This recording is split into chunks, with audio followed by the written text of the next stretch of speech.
इस दुनिया में कुछ ऐसे एग्जाम्पल्स हैं जो इनिशियली पॉजिटिव एट्रीब्यूट्स के साथ शुरू हुए, मगर समय के साथ साथ उनका ट्रैक रिकॉर्ड खराब होता चला गया। सोशल मीडिया इनिशियली एक तरह का रिवॉल्यूशन माना गया, लेकिन मिस इन्फॉर्मेशन, साइबर बुलिंग और मेंटल हेल्थ पर इसकी वजह से होने वाले असर के कारण सोशल मीडिया की इमेज नेगेटिव हो गई। फास्ट फूड इनिशियली कन्वीनियंस और अफोर्डेबिलिटी की वजह से पॉपुलर हुआ, लेकिन इसके बढ़ते कंजप्शन के कारण इसका एसोसिएशन हेल्थ इश्यूज जैसे ओबेसिटी, डायबिटीज और कार्डियोवैस्कुलर डिजीजेस के साथ होने लगा। इसी तरह कुछ पुराने ट्रेडिशंस जो शुरुआत में समाज के हित में हुआ करते थे, समय के साथ बदलकर सोसाइटी के लिए बहुत बड़ा डिजास्टर साबित हुए। एंशिएंट टाइम्स में दुल्हन के माँ बाप अपनी बेटी के नए घर की आबादकारी के लिए तोहफे देते थे। इस ट्रेडिशन में मोहब्बत और खुशी की फीलिंग्स होती थी, लेकिन आगे चलकर इस प्रथा ने गलत मोड़ इख्तियार कर लिया और दुल्हन के परिवार वालों को कीमती चीजें और पैसे देने पर मजबूर किया जाने लगा और इस तरह ये प्रथा एक बहुत ही घिनौने सोशल इशू के रूप में बदल गई, जिसको हम डावरी सिस्टम या दहेज प्रथा कहते हैं। तो आज हम इन डेप्थ इस अहम मुद्दे पर चर्चा करेंगे जिसने हमारे समाज को अंदर से खोखला बनाकर रख दिया है। आपने अभी तक हमारे चैनल दावत इस्लामी इंडिया को सब्सक्राइब नहीं किया है तो अभी फौरन कर लीजिए और बेल आइकन भी जरूर दबा लीजिए। डावरी सिस्टम ज्यादातर साउथ एशियन कंट्रीज और कुछ अफ्रीकन रीजन्स में प्रैक्टिस की जाती है। एक रिपोर्ट के मुताबिक 1960 से 2008 के बीच में जो 40,000 शादियां रूरल एरियाज में हुई, उनमें से अक्सर केसेस में डावरी दी गई थी। बदकिस्मती से आज मुसलमानों में दहेज का लेन देन होता दिखाई दे रहा है, बल्कि दहेज ना देने पर या अपनी मर्जी के मुताबिक दहेज ना मिलने पर बेटियों पर जुल्म किया जा रहा है। नेशनल क्राइम रिकॉर्ड्स ब्यूरो के मुताबिक 2019 में डावरी की वजह से तकरीबन 6,000 से ज्यादा डेथ्स रिकॉर्ड की गई। एक रिपोर्ट के मुताबिक दहेज प्रथा की वजह से इंडिया में हर घंटे ऑन एन एवरेज एक महिला मौत का शिकार हो रही है।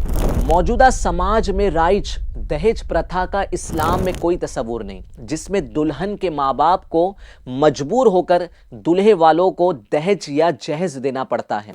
इस्लाम में मर्द पर लाजिम किया गया है कि वो निकाह का महर औरत को अदा करें। It is the reverse system of the institution of dowry. महर की रकम पर पूरा अधिकार औरत का होता है। वो उस रकम को खुद पर खर्च करें, अपने वालिदैन को दे दे या उसको अपनी सेविंग्स में जमा कर ले। मगर अफसोस, आज कई घरों में दहेज की मांग पूरी ना होने पर बेटियों को हरेस किया जाता है, फिजिकली अब्यूज किया जाता है और उन्हें माँ बाप के घर रिटर्न भेज दिया जाता है। ये कहना गलत नहीं होगा कि माँ बाप अपनी बेटी का फ्यूचर सिक्योर करने के लिए एक तरह का इन्वेस्टमेंट करते हैं, यानी दुल्हा और दुल्हे के घर वालों को दहेज देते हैं, बल्कि बेटी पैदा होते ही बाप अपनी बेटी की शादी के लिए सेविंग्स करना शुरू कर देता है। इमेजिन करें कि आपके घर में किसी बच्ची का रिश्ता तय हो चुका है। Soon she is going to be married. घर में खुशी का माहौल है, हर कोई शादी की तैयारी में मसरूफ है। माँ बाप भी अपनी बेटी और दामाद के लिए रोजाना शॉपिंग करने जा रहे हैं।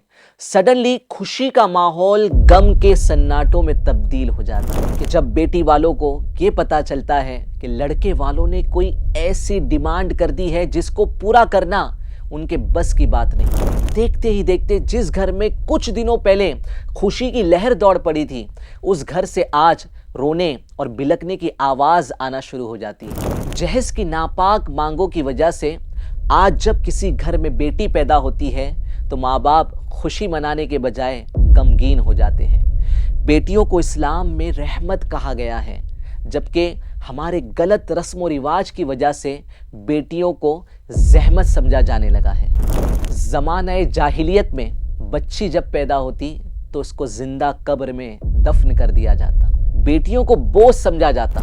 हज़रत मोहम्मद सल्लल्लाहु ताला अलैहि वसल्लम ने बेटियों के दर्जात बुलंद फरमाए। अल्लाह के आखिरी नबी सल्लल्लाहु ताला अलैहि वसल्लम ने बेटी वालों को जन्नत की बिशारत सुनाई और औरतों को समाज में इज्जत और मकाम अता फरमाया। मगर अफसोस कि आज फिर से ज़माना जाहिलियत का अंदाज दिखाई देने लगा है कि जब बेटी पैदा होती है तो खुशियां मनाने के बजाय घर में अफसोस का माहौल बन जाता है। खुदा ने कुरान पाक में मर्द और औरत को एक दूसरे का सहायक यानी मददगार फरमाया। तो हम क्यों ऐसी रस्म और रिवाज के पीछे भाग रहे हैं जिसमें औरत को अपना फ्यूचर सिक्योर करने के लिए कीमत अदा करनी पड़ती है। समाज में बेटी के माँ बाप को डावरी के रूप में लाइफ लॉन्ग पनिशमेंट दी जाती है। जब शादी फिक्स होती है तो फेस्टिवल्स आने पर लड़के वालों को तहाइफ देने पड़ते हैं। अगर कोई गरीब बाप अपनी हैसियत के मुताबिक तोहफा देता है तो उसे तरह तरह के तंज का सामना करना पड़ जाता है। शादी में जब तक ट्रक भरकर जहेज ना दिया जाए तब तक लड़के वालों को सुकून नहीं आता, बल्कि बड़ी बड़ी डिमांड्स रख दी जाती है। कुछ लोग तो बाइक, कार या फ्लैट की डिमांड भी कर बैठते हैं। माशरे में कुछ लोग डायरेक्ट तो कुछ इनडायरेक्ट वे में डावरी डिमांड करते हैं। जो डायरेक्ट दहेज नहीं मांग सकते उनका दहेज मांगने का अंदाज अलग होता है। मसलन कहेंगे कि अगर आप कार दोगे तो आपकी बेटी ही उस कार में घूमेगी, अगर आप 2 BHK फ्लैट दोगे तो उस घर पे आपकी बेटी ही राज करेगी। और 4 कदम आगे रहने वाले लोग तो अपने बेटे का रिश्ता ही ऐसी फैमिली से करते हैं जहां इस बात की गारंटी होती है कि बिन बोले अच्छे से अच्छा दहेज मिल जाएगा। इसका कॉन्सिक्वेंस ये होता है कि गरीब की बेटी बिन ब्याहे अपने माँ बाप के घर पर रह जाती है और उसकी जवानी अच्छे रिश्तों के इंतजार में ढल जाती है। अगर किसी तरह माँ बाप अपनी बेटी का घर बसाने में कामयाब भी हो जाते हैं तो शादी के बाद भी समय समय पर लड़के वाले तरह तरह की डिमांड्स करना शुरू कर देते हैं। कुछ समाज में तो ऐसी ऐसी रस्में हैं कि शादी के बाद जिंदगी भर बेटी के माँ बाप को लड़के के माँ बाप और रिश्तेदारों को मौका दर मौका तोहफे और पैसों से भरे हुए लिफाफे देने पड़ जाते हैं। इंडिया में डावरी से लड़ने के लिए, उसका खात्मा करने के लिए डावरी प्रोहिबिशन एक्ट 1960 जैसा स्ट्रिक्ट कानून लाने के बावजूद भी बहुत बड़ी संख्या में आज भी डावरी से रिलेटेड क्राइम केसेस और डेथ्स रिकॉर्ड किए जा रहे हैं। याद रहे, जो भी ट्रेडिशन सोसाइटी के डेवलपमेंट की राह में रुकावट बने उसको बदल देना चाहिए। मैं नौजवान लड़कों से यह अपील करूंगा कि अपनी जरूरतों को अपने दम पर पूरा करें, किसी बेटी के बाप पर बोझ ना बने। क्या यह कम है कि एक बाप अपने जिगर के टुकड़े को अपने दिल पर पत्थर रखकर जिंदगी भर के लिए आपके हवाले कर देता है? कल आपकी भी बेटी होगी। आप आज किसी लाचार माँ बाप का सहारा बनेंगे, कल अल्लाह पाक आपकी बेटी को खुशियां दिखाएगा। अच्छाई की शुरुआत एक इंसान से होती है और इंसानों से ही मुआशरा यानी सोसाइटी बनती है। तो आइए बेटियों को बचाते हैं, अपना और अपने मुल्क का फ्यूचर सिक्योर बनाते हैं। औरतों के राइट्स से संबंधित और हमारे समाज में पनपने वाले बहुत सारे बर्निंग इश्यूज से रिलेटेड हम एपिसोड्स लाते रहेंगे ताकि हमारा समाज एक बेहतर समाज बनने में कामयाब हो जाए। और इसी तरह की अच्छी अच्छी वीडियोस और कंटेंट देखने के लिए दावत इस्लामी इंडिया के यूट्यूब चैनल को आज ही सब्सक्राइब कर लीजिए और हाँ, बेल आइकन भी ज़रूर प्रेस कीजिए।